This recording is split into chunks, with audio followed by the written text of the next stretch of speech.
Imagine the world's grandest ship sinking because of a tiny missing key. No binoculars, no warning. Just 1,500 people meeting a watery grave. All because one guy forgot to leave a key behind before the voyage. Welcome back to the dark corner of history, where small brain farts change the world. Today, we're looking at how simple oopsies led to absolute disasters. Let's start with King Alexander III of Scotland, a guy who died for some skush. It was a dark, stormy night, and his advisors told him to stay put.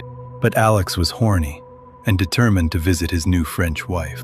In the chaos of the storm, he got separated and yeeted himself off a cliff. He was found dead the next morning, ending Scotland's golden age instantly. Next up, why Americans still use inches instead of the superior metric system. In 1793, Thomas Jefferson sent for a French scientist to bring the kilogram. Joseph Dombey set sail with a copper cylinder, the holy grail of measurement. But a storm blew his ship right into a nest of British pirates. Ever feel like pirates stole your future? Because they literally did. Dombey died in captivity. The kilogram was lost, and Jefferson just gave up. Now, let's talk about how a bad translation killed 25,000 people in Ethiopia. The Treaty of Wuchale had one tiny word that changed everything. The Italian version said, Ethiopia must use Italy for all foreign business. But the Ethiopian version said they could use Italy if they felt like it. Italy tried to play I'm the boss, but Ethiopia wasn't having it. 25,000 lives lost because someone skipped their daily Duolingo session. Let's look at Joseph Stalin, a guy so scary, his own doctors were terrified. Stalin spent his life purging anyone who even looked at him. Funny, in 1953, he told his guards, "Don't disturb me, or I'll kill you." Then he suffered a massive stroke and fell to the floor alone. Guards heard him fall, but were too scared to enter and face the gulag. He laid in his own piss for 12 hours before anyone dared to check. Had he been a nicer guy, he might have survived. Karma is a bitch. Joseph Quick. Question: is your boss so mean you'd let them die? Don't answer that.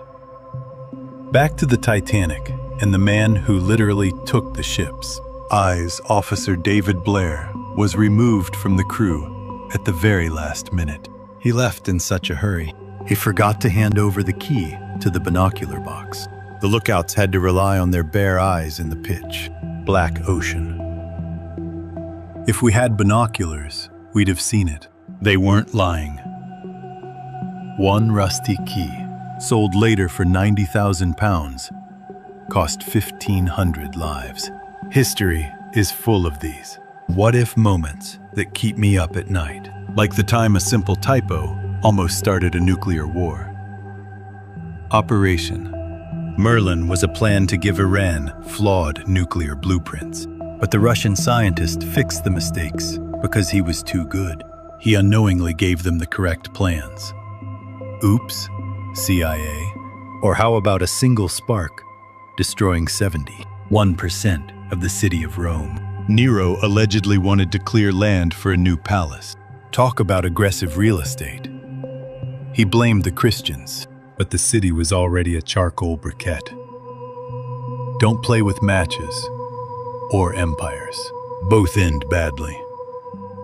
Even King Ferdinand of Naples died of, well, butthole cancer. His cruel reign ended not in battle, but in a very embarrassing infirmary. His son took over and immediately got crushed by the French. That's when super syphilis invaded Europe. Thanks, war celebrations. It was so contagious, it became a literal zombie apocalypse. Every disaster we've covered today came down to a single moment of neglect.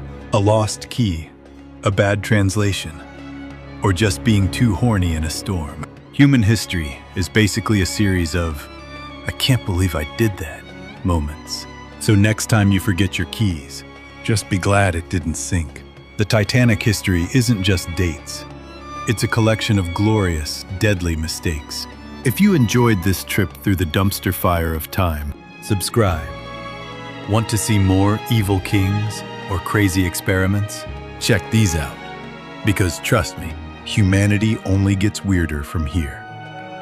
Stay curious, stay skeptical, and for God's sake, check your pockets.